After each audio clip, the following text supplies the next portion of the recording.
O livro proibido de Napoleon Hill, censurado por 70 anos. Em uma noite silenciosa, quando o mundo parecia adormecido sob o peso das estrelas, uma história permaneceu oculta, escondida entre páginas amareladas e esquecidas, esperando o momento certo para ser revelada. Esta não é apenas a história de um livro, mas de um homem que ousou desafiar o medo, a dúvida e o próprio destino. Seu nome era Napoleon Hill, um pesquisador incansável dos mistérios da mente humana. Um homem que acreditava que o segredo da riqueza estava trancado dentro de cada um de nós. Em 1938, ele escreveu uma obra enigmática, ousada e perigosa demais para ver a luz do dia. Um manuscrito que atravessou décadas guardado em silêncio, como se o próprio mundo não estivesse pronto para recebê-lo. O título, Outwitting the Devil, em português, Mais Esperto que o Diabo. Imagine a cena. Um escritor em sua sala, iluminado apenas por uma vela que tremeluzia diante de uma pilha de papéis. O país estava em meio à Grande Depressão. A pobreza esmagava famílias, a incerteza devorava sonhos, e o medo se espalhava como uma sombra invisível.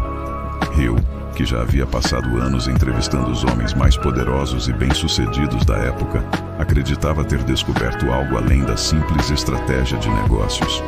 Ele acreditava ter tocado em uma verdade espiritual e psicológica que poucos ousariam mencionar. E para dar forma a essa verdade, ele construiu um diálogo fictício, ou real, com a própria personificação do mal. Neste livro, Napoleon Hill escreve como se tivesse sentado frente a frente com o diabo. Não um diabo com chifres e cauda, mas uma entidade sutil, astuta e invisível, que se infiltra nas mentes humanas. Através de perguntas e respostas, Hill expõe o modo como o diabo manipula os homens. Pelo medo, pela dúvida, pela procrastinação, pelo conformismo. O inimigo invisível que rouba sonhos não está fora, mas dentro de cada um de nós. Por que então um livro tão poderoso ficou escondido por mais de 70 anos? A resposta é simples e sombria. Porque a verdade que ele trazia era perturbadora demais para seu tempo. A própria esposa de Napoleon Hill, preocupada com o impacto que a obra teria na sociedade conservadora e religiosa da época, decidiu mantê-la trancada. Ela temia que a publicação destruísse a reputação do marido, que fosse considerado um herege, um blasfemo ou até um louco. E assim, o manuscrito permaneceu guardado, como um tesouro proibido, até que finalmente foi publicado apenas em 2011. Mas aqui está a pergunta que ecoa nas sombras. Por que um livro poderia ser tão perigoso? Porque ele revelava que a verdadeira prisão dos homens não é feita de grades, mas de pensamentos. Napoleon Hill escreveu que mais de 98% das pessoas vivem presas naquilo que ele chamou de drifting, o estado de deriva. Uma vida conduzida pelo medo do fracasso, pelo hábito de seguir a multidão, pelo conformismo. Segundo Hill, o diabo não precisava de correntes para prender a humanidade. Bastava plantar sementes de dúvida, cultivar a preguiça mental e alimentar a mediocridade. Leia essas palavras com atenção. O diabo conquista e controla as pessoas fazendo com que elas pensem negativamente. Ele os mantém no medo, na dúvida e na indecisão. Hill acreditava que o segredo para derrotar esse inimigo invisível era assumir o controle da própria mente, tornar-se um pensador independente e disciplinado. Mas quem, em 1938, teria coragem de ler isso sem sentir-se confrontado? Quem ousaria encarar que talvez estivesse sendo manipulado por forças invisíveis? Esse é o mistério que envolve Mais Esperto que o Diabo. Não é apenas um livro, é um espelho perturbador que mostra aquilo que preferimos não ver. Ele nos obriga a encarar que o fracasso raramente vem de fora. Ele nasce dentro de nós. Nasce das desculpas que repetimos, dos sonhos que adiamos, da coragem que deixamos morrer. Hill nos apresenta o diabo como a soma de todos esses inimigos internos. E enquanto este manuscrito dormia nas gavetas por 7 décadas, milhões continuavam vivendo como prisioneiros. Pense nisso. Quantas pessoas poderiam ter mudado suas vidas se tivessem tido acesso a essas páginas antes? Quantos destinos permaneceram acorrentados porque o segredo foi considerado perigoso demais?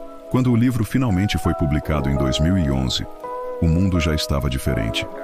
Vivíamos em uma era em que o oculto já não assustava tanto, em que as pessoas buscavam respostas nas sombras que antes evitavam.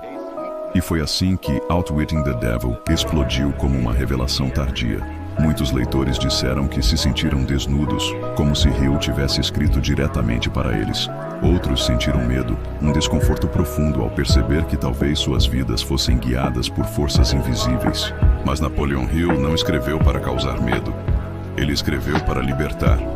Cada linha do livro é uma batalha entre a prisão mental e a liberdade do espírito. Ele nos lembra que o maior poder que temos é o de escolher. Escolher nossos pensamentos, nossas palavras, nossos hábitos. Escolher não ser arrastado pela corrente da mediocridade, mas remar contra ela, em direção a um propósito definido. Talvez agora você entenda por que este livro foi considerado perigoso. Porque ele não apenas ensina como enriquecer materialmente, mas como escapar do controle das massas. Ele ensina a questionar, a pensar, a desafiar a própria mente. E em qualquer época, isso é revolucionário. Imagine o peso de segurar em suas mãos um manuscrito que ficou escondido por 70 anos. Não são apenas páginas, são chaves. Chaves para abrir prisões invisíveis. Chaves para libertar a mente. E cada chave é uma escolha que você pode fazer hoje. Escolher coragem em vez de medo. Escolher disciplina em vez de preguiça. Escolher fé em vez de dúvida. E aqui está o ponto mais sombrio e ao mesmo tempo mais libertador. Se existe um diabo que tenta nos prender, existe também um poder maior que nos convida a libertar. O poder de Deus, da fé, da confiança no invisível que nos eleva. Napoleon Hill talvez não tenha escrito com palavras religiosas, mas sua mensagem ecoa como uma verdade espiritual. Assim como o homem pensa em seu coração, assim ele é. Você está pronto para olhar no espelho deste livro? Está pronto para encarar que talvez suas limitações não sejam obra do destino, mas de pensamentos plantados em sua mente? O livro proibido de Napoleon Hill não é apenas leitura, é confronto. É uma batalha entre você e a voz que sussurra para desistir. Não é à toa que muitos dizem que este é um dos livros mais transformadores já escritos. Ele nos lembra que o verdadeiro inferno não é um lugar de fogo e enxofre, mas a vida não vivida. O inferno é a rotina vazia, o sonho abandonado, o talento desperdiçado. O inferno é o conformismo, mas o céu pode ser encontrado aqui mesmo, quando decidimos assumir o controle da mente, da fé e do propósito. E agora, depois de mais de 7 décadas escondido, este segredo está ao seu alcance. O que você fará com ele? Permanecerá prisioneiro das desculpas ou ousará ser mais esperto que o diabo? E agora, descubra a obra completa de Napoleon Hill, Mais Esperto que o Diabo. O link está na descrição. Não adie o que pode libertar sua mente hoje.